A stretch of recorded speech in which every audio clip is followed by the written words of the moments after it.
شرعی مسائل کی کتاب کی توہین۔ کتاب ہے جس میں تمام شرعی مسائل، کئی سارے شرعی مسائل اس کے اندر بیان کیے گئے ہیں۔ اس کتاب کی توہین کے بارے میں کیا حکم ہے؟ سوال: کسی نے حدیث یا شرعی مسائل کی کتاب بطور توہین زمین پر دے ماری، بطور توہین شرعی مسائل کی کتاب زمین پر دے ماری، اس کے لیے کیا حکم ہے؟ جواب: ایسا کرنا کفر ہے۔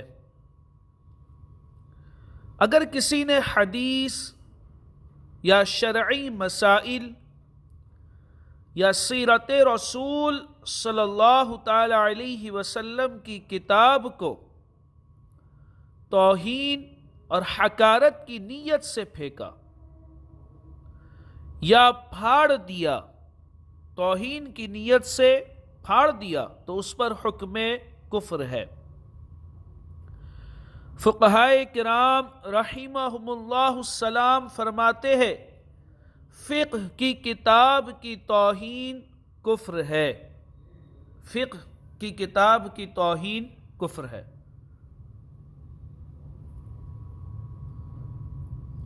مثال کے طور پہ بحری شریعت آپ لے لیجئے، اس میں تمام تر فقہی مسائل، کئی سارے فقہی مسائل اس کے اندر بیان ہوئے۔ کسی نے یہ کتاب کو بطور توہین پھینکا یا اسے پھاڑا تو ایسا شخص کافر ہے۔ ایسی ہزاروں کتابیں ہیں جو علم فقہ کے اوپر لکھی گئی ہے۔ جو فقہ کا بالکل ہی انکار کرے اس کا حکم، کوئی کہے یہ فقہ وغیرہ کیا ہے میں نہیں جانتا، یہ علم فقہ کیا ہے، یہ کوئی چیز نہیں ہے، میں یہ سب نہیں مانتا، تو ایسے شخص کے بارے میں کیا حکم ہے؟ سوال: فقہ کسے کہتے ہیں؟ اور جو سرے ہی سے فقہ کو تسلیم نہ کرے اس کے لیے کیا حکم ہے؟ جواب: فقہ کے لغوی معنی ہے کلام کرنے والے کے کلام سے اس کی غرض یعنی مقصد کو سمجھنا۔ لغت کے اندر اگر فقہ کا معنی دیکھیں گے ڈکشنری کے اندر کہ فقہ کا کیا معنی ہے، علم فقہ کا کیا معنی ہے، اگر ڈکشنری کے اندر ڈھونڈیں گے تو ڈکشنری کے اندر آپ کو یہ ملے گا کہ کلام کرنے والے کے کلام سے اس کی غرض یعنی مقصد کو سمجھنا، یعنی وہ شخص کیا بولنا چاہ رہا ہے اس کو سمجھنا، یہ فقہ ہے۔ یہ لغت کے اعتبار سے اس کا معنی ہے۔ اصطلاح میں، شرعی اصطلاح کے اعتبار سے فقہ کا کیا معنی ہے؟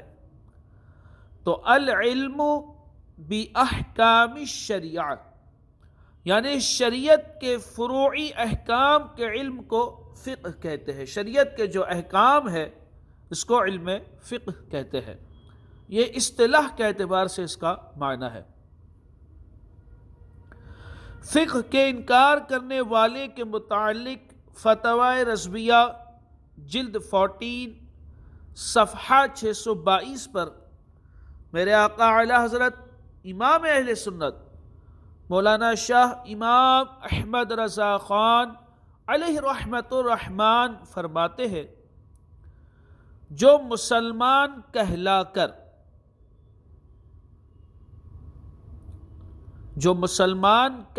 کر فقہ یعنی دین کی سمجھ حاصل کرنے کو، فقہ کو اگر بریکٹ میں بولے گے دین کی سمجھ حاصل کرنے کو اصلاً بالکل بھی نہ مانے، جب مسلمان ہو تو دین اسلام کے احکام تو جاننے پڑیں گے نا، سمجھنا پڑے گا نا، سیکھنا پڑے گا نا، اس کو ماننا پڑے گا نا۔ تو جو مسلمان کہلا کر فقہ یعنی دین کی سمجھ حاصل کرنے کو اصلاً بالکل بھی نہ مانے تو نہ کتابی ہے نہ خارجی، بلکہ مرتد ہے، ایسا شخص مرتد ہے، اسلام سے خارج ہے۔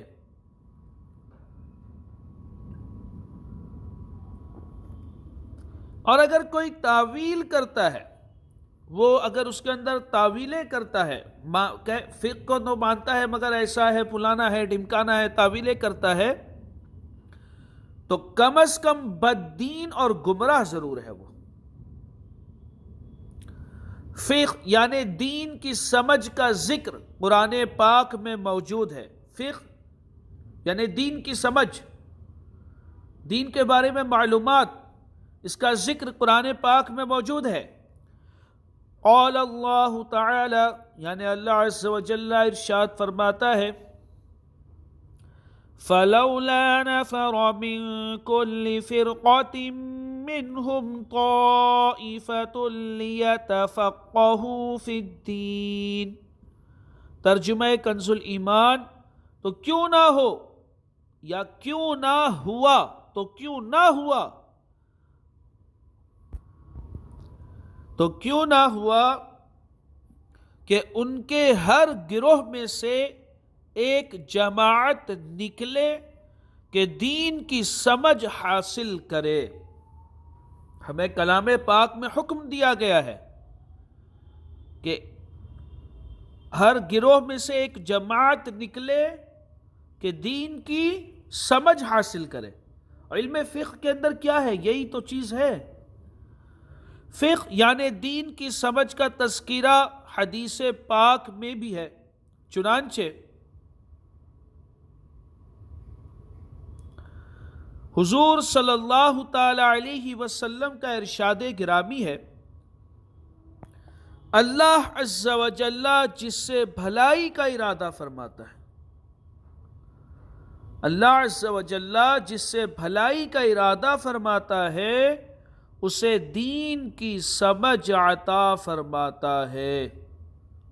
اللہ تبارک و تعالی جس سے بھلائی کا ارادہ فرماتا ہے اسے دین کی سمجھ عطا فرماتا ہے۔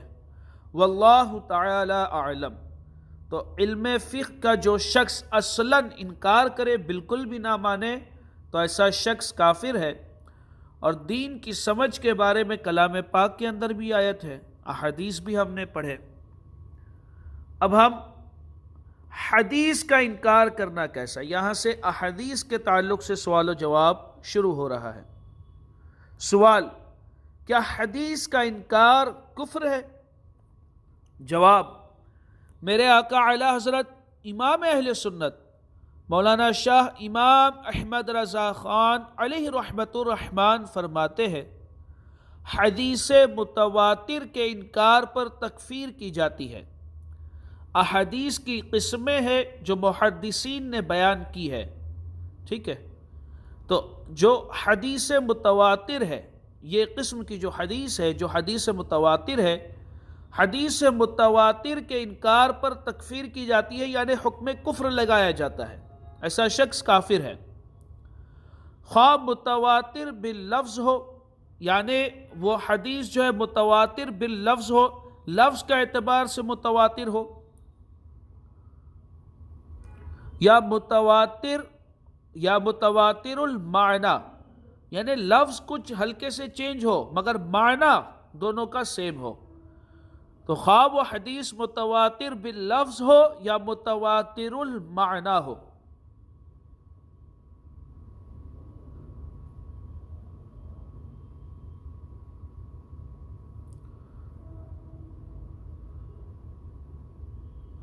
اور حدیث ٹھہرا کر کسی بات کو کہے کہ یہ حدیث ہے، حدیث ٹھہرا کر جو کوئی استخفاف کرے، یعنی اس کا مذاق اڑائے، کسی حدیث کا کوئی شخص مذاق اڑائے تو یہ مطلقاً کافر ہے، تو ایسا شخص کافر ہے۔ حدیث کہہ رہا ہے پھر اس کا مذاق اڑا رہا ہے تو ایسا شخص کافر ہے۔ اب اگرچہ حدیث احد بلکہ ضعیف، میں نے کہا تھا حدیث کی قسمیں ہیں، تو اگرچہ وہ حدیث احد بلکہ ضعیف بلکہ فی الواقع اس سے بھی نازل یعنی کم درجہ ہو، واللہ تعالی اعلم۔ یہ چیز سمجھ میں آئی؟ دیکھیے، سب سے پہلے تو یہ ہے کہ حدیث متواتر کا جو شخص انکار کرے ایسا شخص کافر ہے، اس کی تکفیر کی جائے گی۔ اب وہ جی ہے، اب یہ متواتر باللفظ ہو یا متواتر بالمعنی ہو، اگر حدیث متواتر کا انکار کر رہا ہے تو یہ شخص کافر ہے۔ آگے بتا رہے ہیں کہ کوئی شخص کسی بات کو حدیث بتا رہا ہے کہ یہ چیز جو ہے یہ روایت ہے، یہ حدیث کے اندر آیا ہے، اور پھر اس کا مذاق اڑاتا ہے، اس کا مذاق اڑاتا ہے، تو ایسا شخص کافر ہے۔ اب اگرچہ وہ حدیث احد ہو، بلکہ حدیث ضعیف ہو، بلکہ فی الواقع اس سے بھی نازل یعنی کم درجہ ہو، اگرچہ وہ حدیث جو ہے مطلب کیٹیگری وائز جو محدثین نے کیٹیگری بیان کی گئی ہے، اس میں جو نیچے کے درجے کی جو کیٹیگریز ہے، اگرچہ وہ احادیث ان کیٹیگریز میں سے ہو، مگر وہ شخص اسے حدیث کہے اور پھر اس کا مذاق اڑائے تو ایسا شخص کافر ہے۔ حدیث ٹھہرا کر انکار کرنے کا معنی یہ ہے کہ قائل یہ مراد لے کہ فلاں بات سرکار کائنات صلی اللہ تعالی علیہ وسلم نے معاذ اللہ عز و جل غلط ارشاد فرما دی، تو یہ قائل قطعی کافر اور مرتد ہے۔ کسی بات کو معاذ اللہ مطلب یہ کہے کہ یہ حدیث ہے اور پھر مطلب اس کا مذاق اڑائے گا، یوں کہے کہ یہ آپ صلی اللہ تعالی علیہ وسلم نے غلط ارشاد فرمایا، یا یہ حدیث مطلب ایسا نہیں بولنا چاہیے تھا، ایسا تھوڑی ہے، یا کسی بھی طریقے سے اس کا مذاق اڑائے یا برا بھلا کہے تو ایسا شخص کافر ہے۔ واللہ تعالی اعلم۔